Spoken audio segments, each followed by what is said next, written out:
Prezados irmãos e irmãs do programa Arte Espírita em Foco, estamos mais uma vez para divulgar no nosso programa do 32º Seu, para divulgarmos arte espírita. E hoje nós falaremos a respeito de duas conquistas espirituais muito importantes que muitos de nós não valorizam, que é a afabilidade e a doçura, que são conquistas espirituais importantes que inclusive estão relatadas no Evangelho segundo o Espiritismo, mas que nós ainda não conseguimos mantê-las como algo natural no nosso comportamento. Então nós vamos ler o texto do nosso irmão J. Marques e depois nós faremos um comentário sobre essas conquistas espirituais. Então o nosso texto de hoje chama-se Poema Doce. E aí o nosso irmão colocou o seguinte: afáveis somos com aqueles que concordam conosco, falsos, duros e exigentes com aqueles que discordam de nós, esquecendo que afabilidade e doçura são conquistas espirituais, base de uma pirâmide ascendente que precisamos construir, invenção serena que necessitamos inocular no coração. Leves são as asas dos homens que aprendem a sonhar. Irrelevantes são os grilhões que nos fazem delirar. Dias de tempestuosas paixões despertam, arrastando ao poço seres que se recusam a velejar, descobrindo nos mares da vida as pescarias do versejar, enganando pessoas que tentam amar. E também despedem-se daqueles que insistem em cantar. Doce exercício proporciona-nos a afabilidade e a doçura. O vento da noite sempre nos fala da doçura existente nos mistérios da madrugada, onde um segredo persiste para o apaixonar da pessoa amada. Resta-nos apenas adotarmos a afabilidade e a doçura na convivência diária, assimilando a emoção da renovação planetária. Bom, feita a leitura do texto, nós faremos os nossos comentários e vamos nos basear em fatos do cotidiano, que eu acho importante nós sempre buscarmos agregar os ensinamentos da doutrina ao nosso dia a dia. Não adianta a gente ter o conhecimento da doutrina e falar assim, e ter aquele pensamento: não, isso aqui um dia eu vou fazer, né? Mas eu não consigo por enquanto, eu deixo assim mesmo, deixo como um ideal a ser alcançado. Existem coisas que nós já podemos fazer já nessa existência.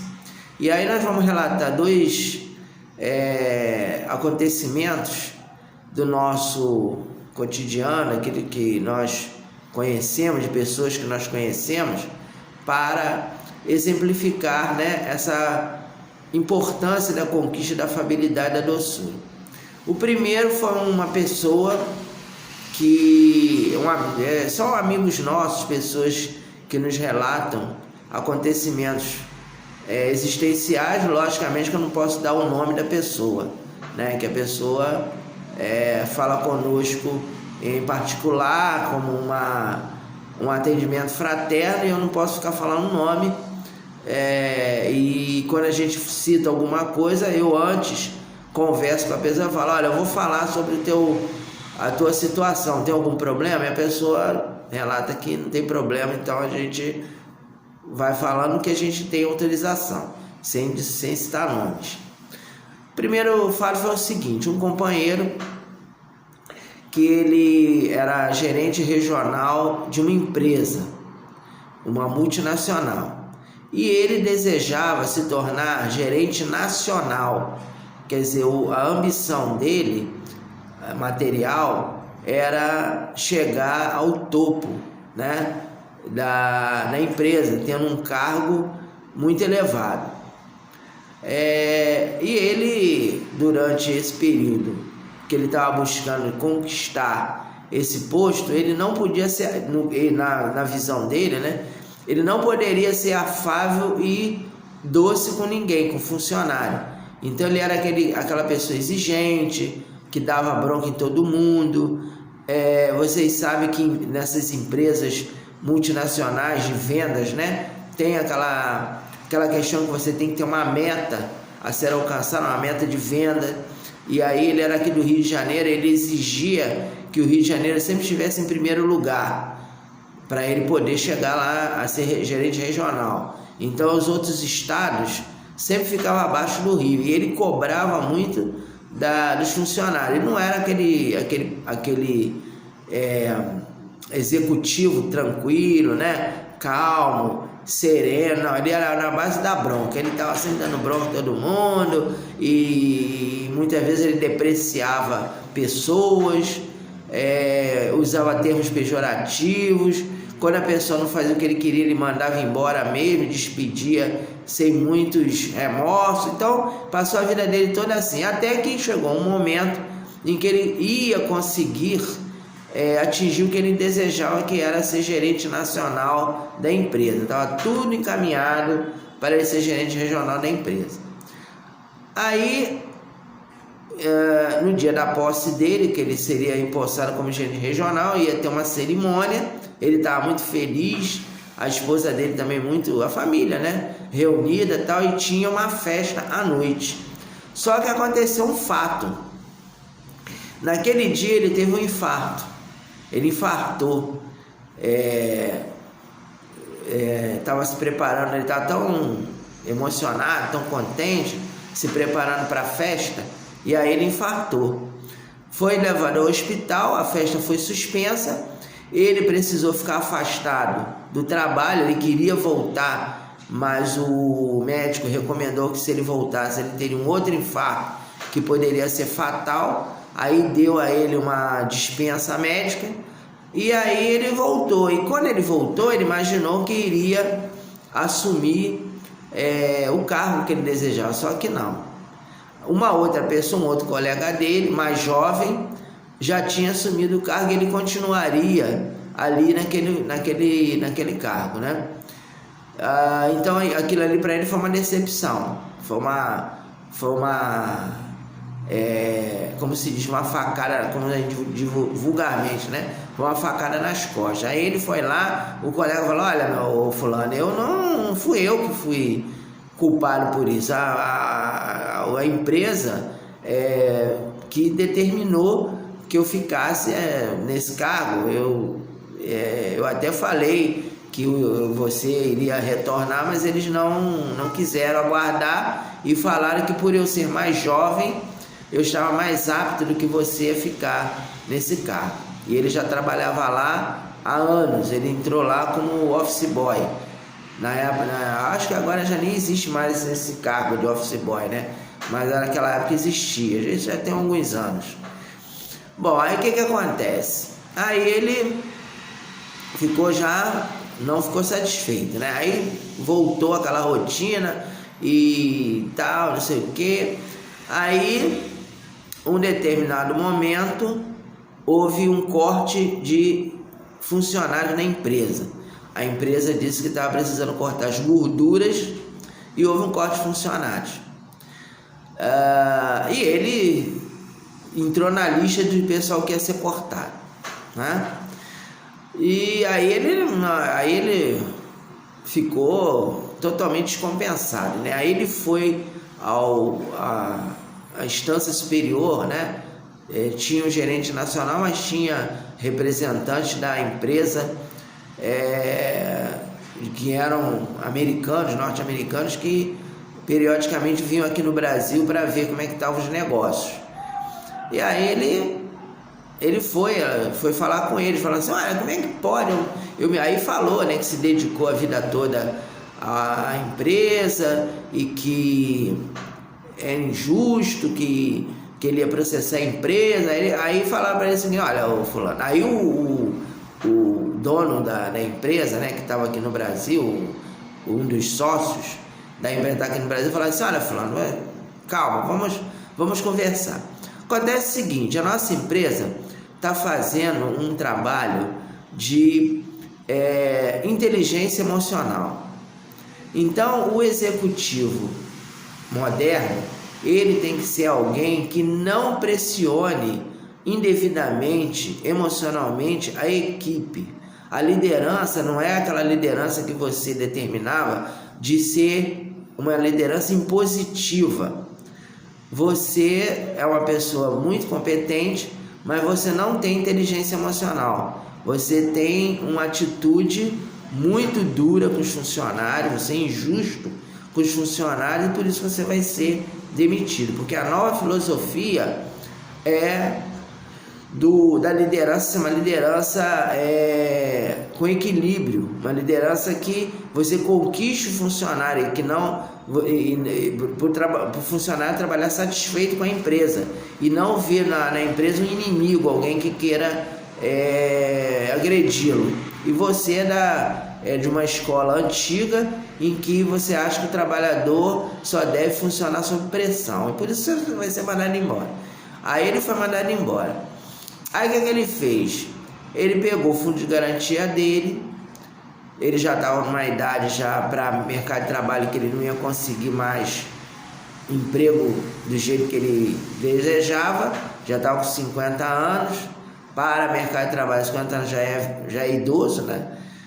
Agora essa situação está mudando, mas naquela época era assim.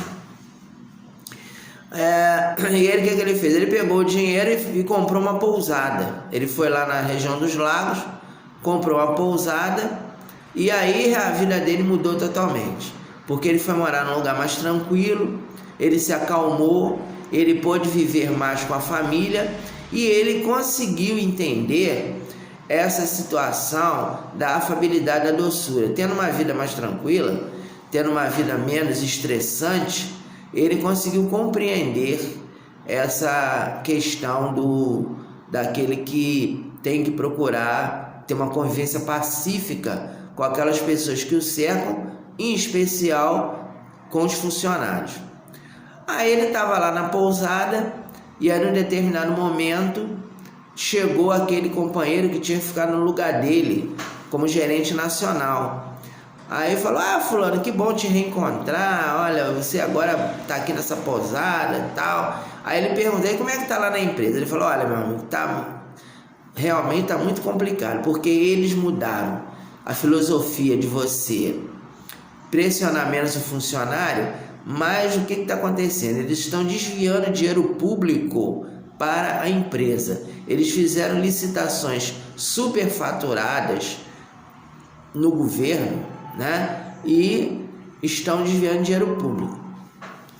Aí ele falou assim, bom, e você, como é que tá? Eu falei, olha, eu tô numa saia, isso o gerente regional, nacional conversando com ele, é um amigo dele. Olha, eu tô numa saia justa porque eu não concordo, mas eu tenho que fingir que eu concordo, senão eu perco o emprego e tal, e eu tô me desgastando. Aí ele falou assim, olha, meu amigo, faça como eu.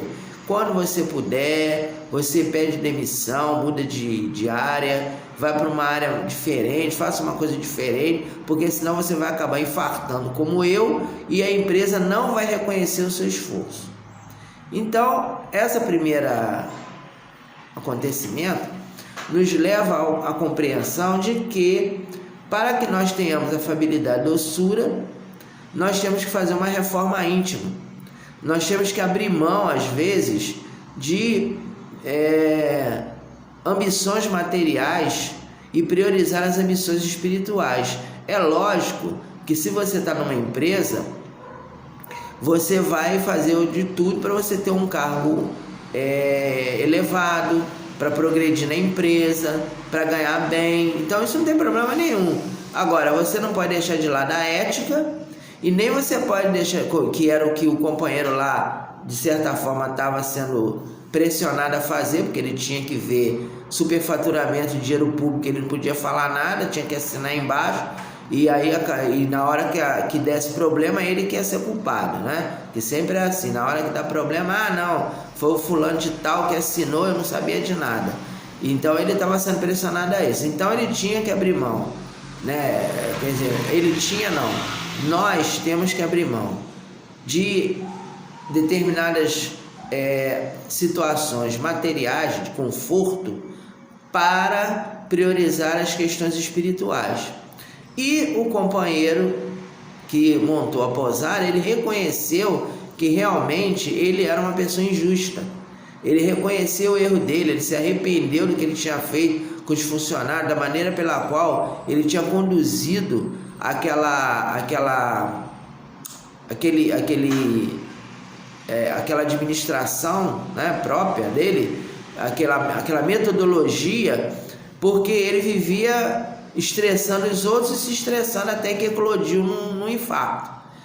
Então ele percebeu que ele precisava realmente conquistar a inteligência emocional. O que é inteligência emocional? Inteligência emocional é a partir da reforma íntima, a partir da luta que nós temos que estabelecer com o orgulho, a vaidade e o egoísmo, nós conquistarmos um processo de pacificação interior na qual nós saibamos conviver tranquilamente, produtivamente com os nossos semelhantes, em que nós saibamos resolver conflitos sem violência.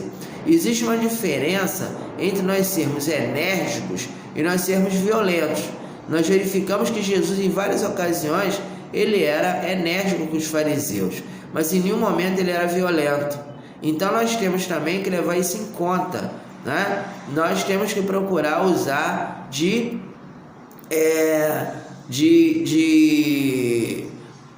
tranquilidade, de afabilidade, de doçura com as pessoas que nos cercam, principalmente com os nossos familiares, porque a gente não pode, por exemplo, estar levando o problema do trabalho para casa, descontando nos filhos as nossas frustrações, abandonando a nossa esposa à margem, porque a gente está preocupado com as coisas do trabalho, com as problemáticas do trabalho. Então a afabilidade e a doçura são conquistas que nós podemos executar quando nós buscamos adquirir a inteligência emocional, quando nós buscamos essa pacificação íntima que vai nos levar a um processo de plenitude.